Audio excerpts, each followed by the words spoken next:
Okay, so tomorrow is your quiz. All right, I mentioned to you that anything that was on WebAssign kinds of problems were fair game. I did not put any word problems that had 3 equations and 3 variables. So the last 2 examples, we'll go over it in a second. The last 2 examples that I have on the review, at the very end, the word problems will not be on there. You absolutely will have word problems. You might have an interest problem like the first one. You might have a break-even problem where you're figuring out how many of what item needs to be sold to break even. Hannah brought to my attention that this question here also asks for the corresponding revenue. So where they ask that, you would then take this answer, which you got for X, and you would plug it into the revenue. So it'd be 12.28 times your 47.74. So if you multiply that, 12.28 times 47.74, you get about 58,624 and 72 cents. So that was just the second part of that question. You will have a question that is non-linear, meaning you could very well have more than one answer, right? Make sure you guys are going back and checking your work. We did not put any on there that was solved by a specific method. We just said solve. I will be very specific. If it says in the directions no decimals, then there's no decimals. You need to leave it as a fraction. If it says to make it into a decimal, then you need to follow the directions. Okay, just pay attention to what you're doing. It's very important. Does anybody have any questions on this first page? I'm going to go through each one. If you have any questions, just let me know. No? All right, the second one. All right, you have a very basic problem. You'll have a couple of these. Here are 2 equations. Solve them.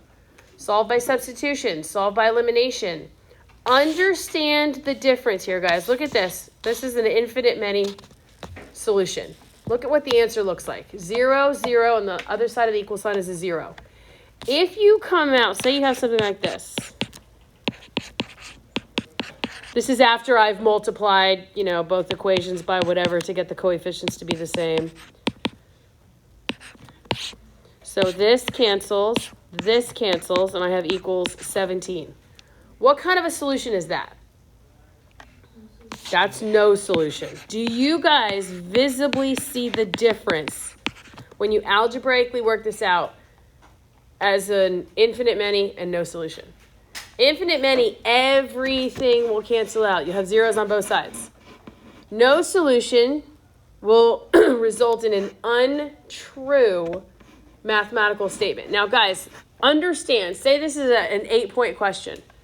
If you work everything out right, but you tell me this is no solution, I'm not giving you any credit because you don't understand that when everything cancels, it's infinite many. If you tell me this one here is infinite many when it should be no solution, you're not getting credit because you algebraically can cancel things out. You have to understand the concept behind how and why you're answering specific questions. This is an Algebra 1 skill. Understanding what that means when everything cancels out on one side and not on the other is your upper level thinking skill. So make sure you guys are aware of that. Another thing I want to bring to your attention, all right? Some of you like substitution more than you like elimination. That is fine. I did this problem using substitution. I would never do that in real life. I would solve this problem and I would say x plus y equals 1270. And then 15x plus 12y equals 17,625. And I would just multiply the top by negative 15. So negative 15x minus 15y gives me what's negative 15 and 1270. Negative 19,050. So negative 3y equals 17,625. Negative 1425. And then I divide both sides by 3, negative 3. And I got y equals 475. Is that the same thing I got up here? Yeah. And then I just plug back in. So look, either method, same answer. But what you need to understand is this is not the only answer to this question. It's part of. This lesson, these last few lessons, are setting up the system of equations and solving. So this is as much part of the answer as the actual answer itself. I need the proper setup. Some of these questions lend themselves to reasoning skills where you guys can tell me, oh, well, what I did in my head. No, I don't want in your head. I want system of equations set up, then I want them solved. Does that make sense? Everybody understand that? Yes? Okay. Look at the next page, right? Our problems get a little more difficult. We have a back substitution. How do we solve a back substitution problem? How do we solve a back substitution problem? You work backwards. You plug in, all right? Look, this is a super basic question, but look how I showed all of my work. You guys will have a calculator on your desk. That's fine. But you need to show me what you're doing. Be super sure of signs. Positive 13 and negative 13 are a huge difference. Don't tell me, I had the sign here, I just didn't put it. Pay attention to what you're doing. In a question like this, guys, again, see what I have highlighted. There are two parts to this answer. You have to have your row echelon form where it goes 3, 2, 1. The directions on this says solve the system, and it says use Gaussian elimination. That's what this is. Don't say to me, what's Gaussian elimination? The writing was exactly on our notes when we did this. So it's nothing new. But I'm looking for your 3 equations and your ordered pairs. On WebAssign, I had somebody, hang on one sec. I had somebody come up to me and they're like, I think I might have told you guys this, but if I did, I'm going to repeat myself. He got a solution on something on WebAssign, and he told me he got 2 solutions. But WebAssign would only let him put in one. Like, he put in both of them, marked one of them wrong and one of them correct. Legit. Not to this problem, but he got something like 7, negative 14 over 7, and 4, right? Just whatever. And he plugged these 3 numbers in the first equation, and it worked. And then he plugged these 3 numbers in the second equation, and it worked. What should he have continued to do? Plug it into the third. He did not. He just assumed, oh, it'll probably work in the third one. And it didn't. You will not get several different ordered triples for these answers, guys. You have to go back and make sure that it satisfies all 3 of the equations. If it doesn't, that is not no solution. We did problems that were of this nature, Gaussian elimination, there was 3 and it was no solution. You get an untrue statement. If you plug this back in and it does not satisfy all 3 equations, you made math error. Go back and find it. If I were you, I would not try and find it in this mess. I'd erase it and start over. It's probably your best option. Yes, ma'am. So we have to, how do we know when we have to have the 3 equations? It'll be it's the only one with 3 equations. Okay, like the one above, we can't do 3 equations. No, because it'll say solve using back substitution, but that's already in the 3 equation form. Oh, okay. Like I already did the first step for you in that question. You're just finding what the ordered triple is. But again, remember this, guys. What's the rule for solving these? What does the first equation have to be? Positive 1x. So just say you were given these equations. And then this was... All right, none of them start with a positive 1x in this case. Is this one not able to be solved now? No. What could you do to the second equation in this case? Multiply or divide everything by -1. What could you do in the third equation in this case? Divide everything by 2. You will always, with the problems that Ms. Carver and I give you, you will be able to algebraically make one of the equations a positive 1x. You might have to do some math, might have to multiply through or divide through, but you will be able to do it. Does anybody have any questions on these ones? It's really good to stay organized, guys. Here's my set of equations. After I move one to another spot, I like to rewrite them so it's easier. So then here is 1 and 2 right there. Here is 1 and 3 right there. And then here is the result of those 2 to get my z. It's good to stay organized. Questions? All right, you're going to have 2 partial fraction decomposition ones. You're going to have one that you actually have to set it up and solve it. And then there's going to be one where you just have to set it up in bold, capital letters, it says do not solve. So say I have negative 17x plus 4 over x plus 3 to the 4th power. And it's partial fraction decomposition. Do not solve. What does my setup look for a problem like this? How many denominators will I have? How many fractions will I have? Why do you know it's 4? Because it's the power of 4. Say you factor it and you just have 3. You end up factoring it, it comes out 3, then you have 3.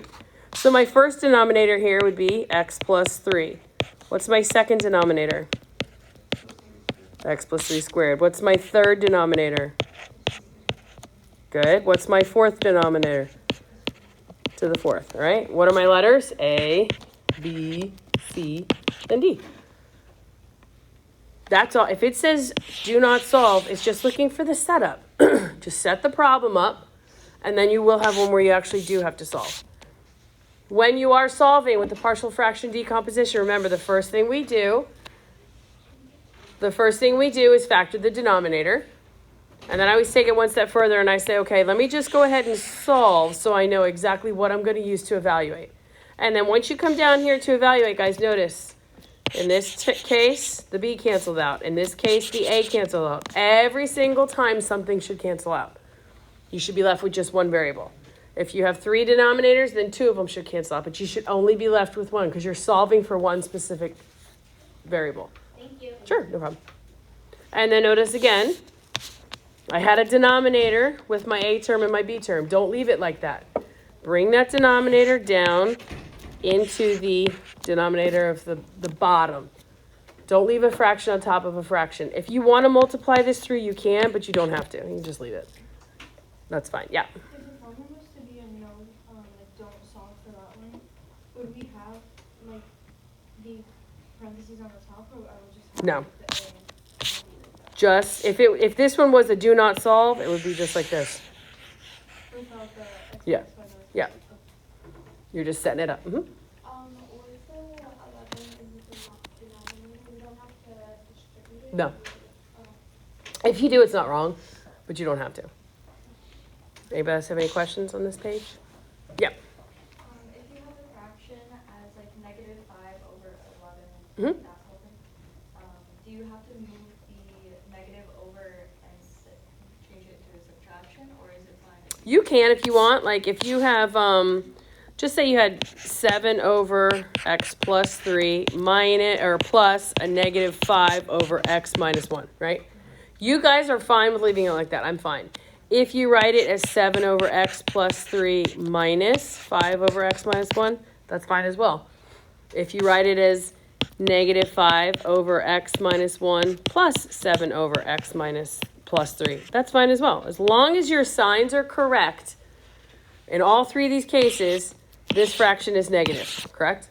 In all 3 of these cases, this fraction is positive, that's fine. As long as your signs are right and that your denominator matches with the variable you were solving for. Questions? Let's look down here at these last ones. All right, guys, it's important, right? Some versions might have a word problem that talks about perimeter. There's some stuff that's just called common knowledge. You guys might see something like this in the SAT or ACT and you're like, well, I'm not in a geometry class. This is not geometry. This is basic knowledge. My kids are working on this and they're in kindergarten. What does the word perimeter mean? How do you find the perimeter of something? You add around. So if something has 4 sides, you're adding 4 numbers together, right? So this problem says, whoops, it says the perimeter. Here we go. The perimeter is 78 meters of a rectangle. Okay, so just think about that. Draw a picture. Here's my rectangle. When I add up all the sides, my perimeter is 78 meters, right? So the next part says that the length is 5 meters greater than. Okay, so which one is the length? The one on top, bottom, or left and right? Does it really matter? The way I drew it, the length is longer than the width. So where would it be? Length would be here, and the width would be here, right? You guys agree with me? So this problem, one of my equations would be W plus L plus W plus L equals 78. What's another way I could rewrite that? 2 W's plus 2 L's equals 78. If you guys don't like using W and L, what are 2 letters that you could use that we've been using? X and Y. Okay, fine. So here's an equation, right? I need 2 of them. I need a system of equations to solve this. The second part of this says the length is 5 meters greater than the width. What does that mean, greater than? You add 5. It says the length is 5 meters greater than the width. So the length is means equals, 5 meters greater than the width. The length is 5 meters greater than the width.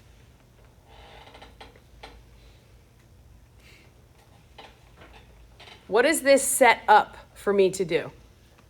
If I know what L equals. With this information that I have right here, how could I solve this? Here's another equation. Look, do you see this other equation we just made? Could I use elimination? Absolutely. You can put the L's under the L's, the W's under the W's, and the numbers under the numbers. That's fine. But what did you just say, Elliot? What could we do?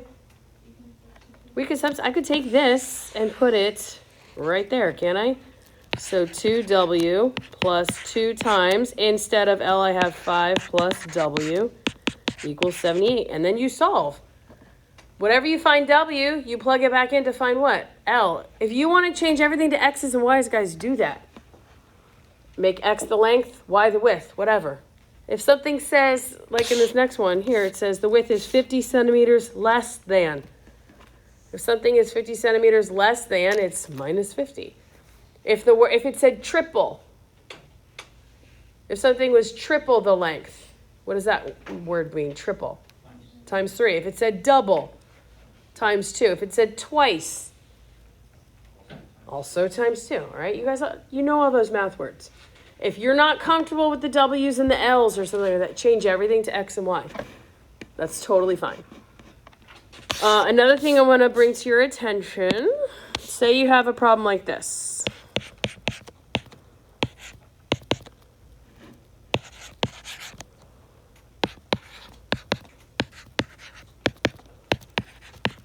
Can you just go ahead and use substitution or elimination the way that this problem is written? Why not? It's not, so you guys have to have, if you're going to, anytime you go to solve substitution elimination, you have to have x's on top of x's. So you'd have to rewrite this as 4x minus 3y equals 7, agreed? And then this would be 9x plus 7y equals negative 15. Now feel free to do what you want. I just made these numbers up, so this probably doesn't work. And if it does, it's a miracle. Now, go ahead and use substitution elimination, but you have to have everything. You have to have x's on top of x's, y's on top of y's, numbers on top of numbers before you can go ahead and start the process. Everybody with me? We okay? All right, word problems like this. I was going to put something on the quiz, but it was just ended up being a little too long. You will probably see something like this on a test because I'm not going to re-quiz you on everything that we've done. So it'll just be 1 or 2 from these couple sections on your test. So just be aware of it.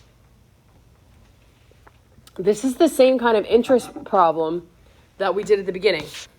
If you look, you have 3 different accounts. That's my X, Y, and Z.